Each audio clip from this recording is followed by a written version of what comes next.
Bonsoir, chers youtubeurs, blogueurs, surfeurs, panafricanistes, activistes pour la cause africaine, combattants pour l'émergence africaine. Je vous salue tous. C'est le Banin de Yingi.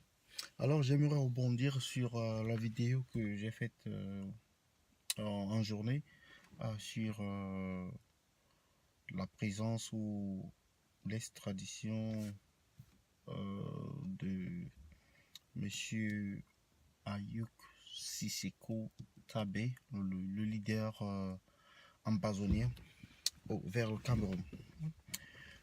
Alors, c'est juste une réflexion que j'aimerais partager avec des Camerounais, avec des internautes, avec des personnes qui sont aguerries de la situation, qui ont de l'expérience en la matière.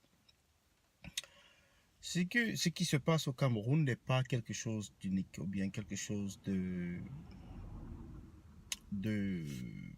c'est-à-dire de nouveau. Le combat ou alors la sécession ou la lutte pour l'indépendance a toujours été une cause très qui se répète. Ça a toujours été un combat qui se répète un peu partout. Alors, on va prendre l'exemple de l'Irlande du Nord avec l'Angleterre qui a combattu pour obtenir une indépendance et qui a combattu farouchement, c'est-à-dire vraiment farouchement, en s'attaquant aux institutions, en s'attaquant au territoire, en s'attaquant aux, aux hommes en tenue. Mais la solution à ce problème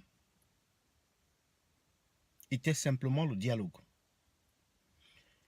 Et donc la solution finale, après le combat, ils se sont retrouvés autour d'une table et ils ont partagé, ils ont discuté et ils ont pris des mesures pour arrêter la barbarie.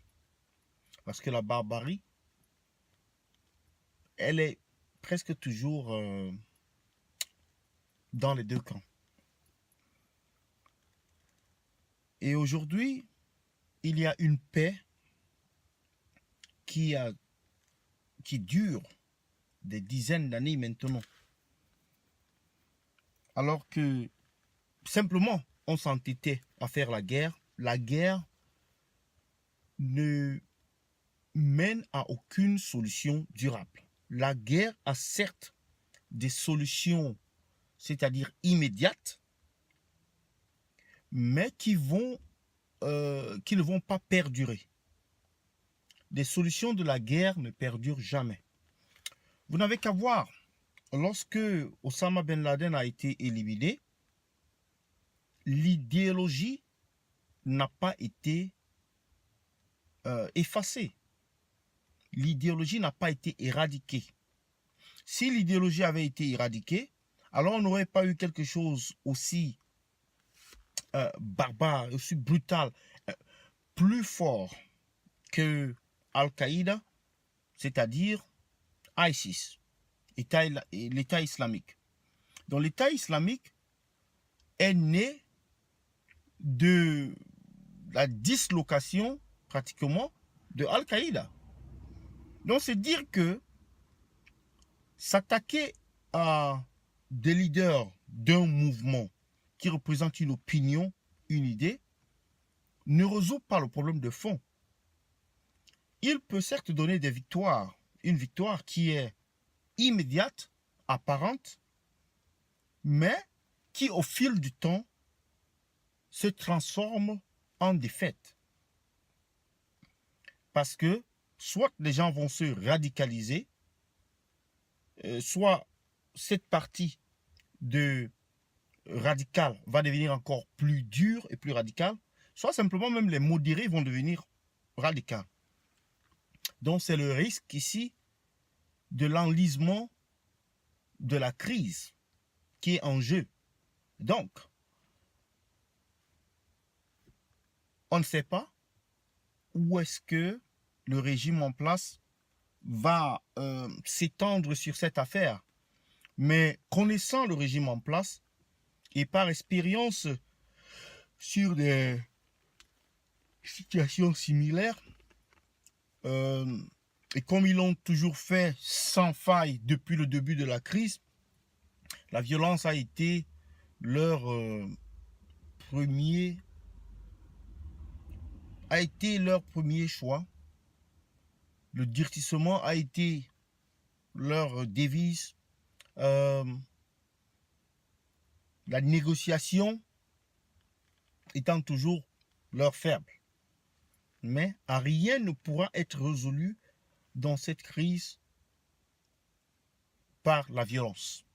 Rien ne pourra être résolu. Sinon que ce sera plus de vies perdues, plus de personnes mortes, plus d'enlisement, plus de dégâts, plus de villes mortes, plus de, je sais pas, de manque d'éducation, fermeture d'écoles.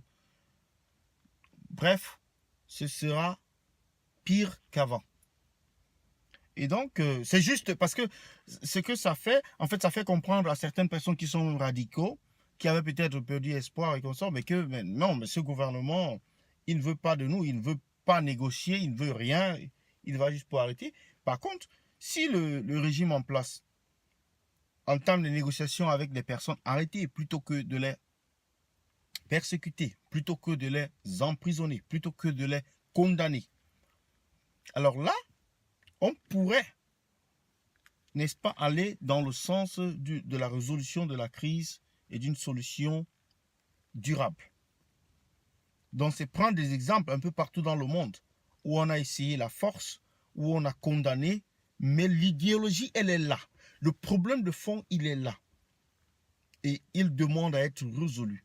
Donc, le problème anglophone, il est réel. Le problème des Camerounais, il est réel. La décentralisation